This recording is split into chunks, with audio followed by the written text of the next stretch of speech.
Hey there, Bridget Dolgoff, Conscious of Economics and Urban Farm Project channel. Well, look how big my water bottle looks. Wow.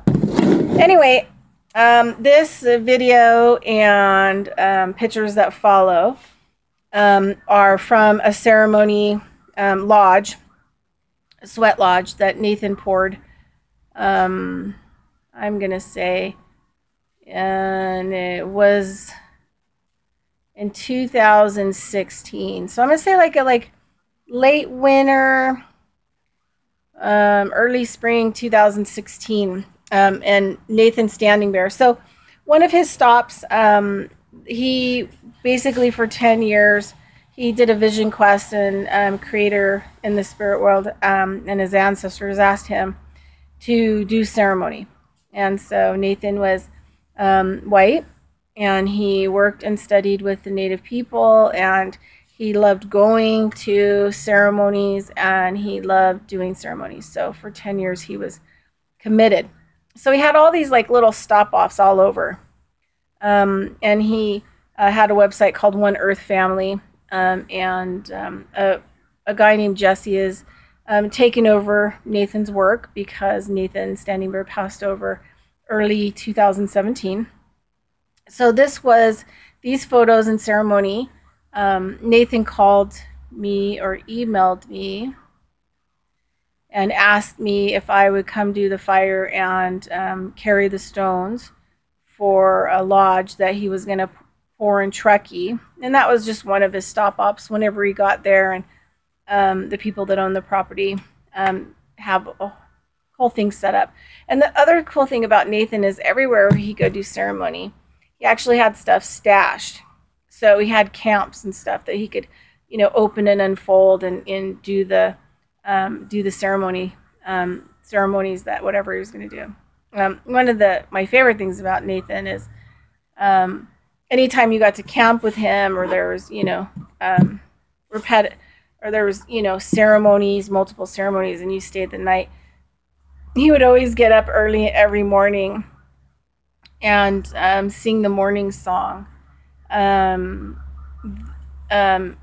cappella. So you'd be like, and then you'd hear, him standing there. And so you'd roll out of bed while he's singing it and stand up and face the sun. And, people would come scraggling out of every hole and nook and cranny and crawl up and stand in a line facing the sun as it's rising in the morning. It's such a cool thing to do. It just kind of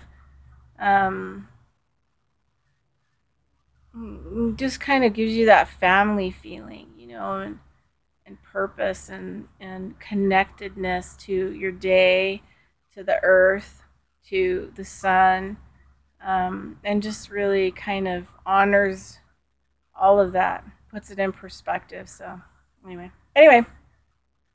so I went up and I did the fire and I carried the stones and I did the ceremony, and my dog was really helpful. I call her Firewoman Medicine Dog, because when we go do ceremonies all over, if the people who are leading the ceremonies allow her, she will come out and she works the ceremony. She is serious about her ceremony.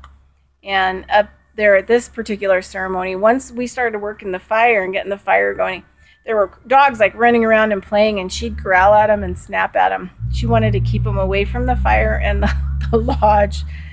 And so in the photos, there's pictures of her protecting the door of the lodge. And while I was, and yes, permission was given.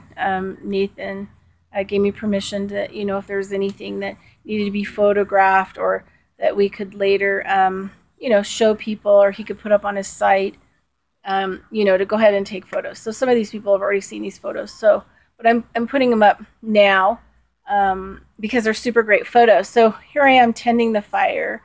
I'm tending the grandfathers, and I'm just watching this crazy ray of light.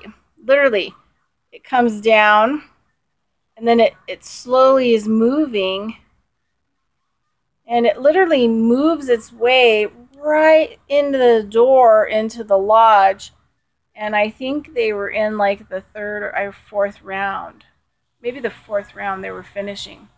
So it was like this huge, tunnel of light that, um, moved in and like pinpoint them right into the lodge, and you could see it going through the door.